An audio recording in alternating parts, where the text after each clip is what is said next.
Guys, welcome back to the next episode of Brit Chef. Today we're going to show you how to make triple cooked chips. So first of all, peel Maris Piper potatoes, or Agria potatoes, or russet.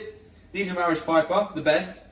So what I've done, I've just peeled them, and I've cut them into sort of about 2-3 centimetres thickness. I've left the top and the tail on. This is great for rusticness. Once they're done, and you start to see them fall apart, be soft but not quite fall apart, take them off the stove, drain them into the colander, lift them out of the water to shake off all the excess water, and just give them a little shake, but don't move them too vigorously, otherwise what you'll do is break them up. But you want to buff the sides up, so you guess where you get the crispy bits, you see? You see this how it started to look a bit rough there? That's good. Shake them off, let them air dry without a lid on for a few minutes, then pop them in the fridge. Pop them in the fridge for half an hour to 1 hour. For these triple cooked chips, first of all you need to bring some sunflower oil or vegetable oil to about 130 to 150 degrees. Now I know all of you are going to ask me, what does that mean? What it means is, it means that the oil starts to slowly bubble, and what you can do, you can just put a little pinch of salt, normal table salt, inside. If you see it start to go, that means that it's hot enough to put your fries inside.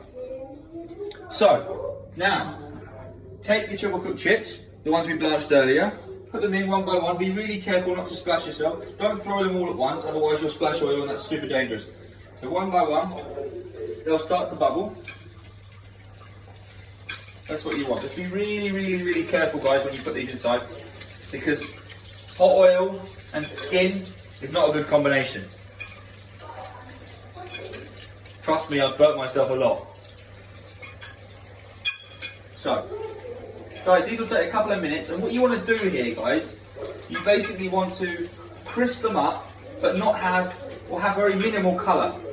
Because again, we're going to cook them again for the third time, and that will be the triple cooked, which will then give you, you can put the lid on, it's fine, which will then give you the brown, crispy texture and colour that you get. So I'm going to remove them, because they've had their couple of minutes, and they're starting to be crispy, but very, as I said, very minimal colour. So remove them, like I said, one by one. Don't worry if they break up, guys. All this will do is add to the texture and give you that really crispy texture that you want.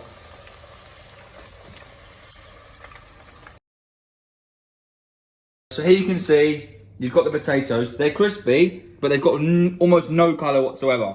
So now, get the oil up to 180 degrees. That's a rapidly boiling oil, so be really careful now. Obviously, if you've got a fryer, it's a lot better. We're just doing it from a pan here, but 180 degrees or rapidly boiling. Put them in again until they go golden, crispy, and chip-like. Hi guys, so this is the third stage of the triple cooked chips. So now, go back to the pan we had earlier, and now you can see that it's actually starting to boil slightly. So this is what you want. So again, slowly, add your twice cooked chips into your oil. Then, once you've done all of them, put the lid on until they're golden brown. This will take around 5 to 6 minutes. So back, first step. So we're going to remove it now. And now you're going to see you have these lovely golden triple cooked chips. We're just going to take them out one by one. Be careful. You can turn the heat off now, guys, so it stops bubbling. But you can see how crispy these are. Look, I mean, look at that. That's what you want, right?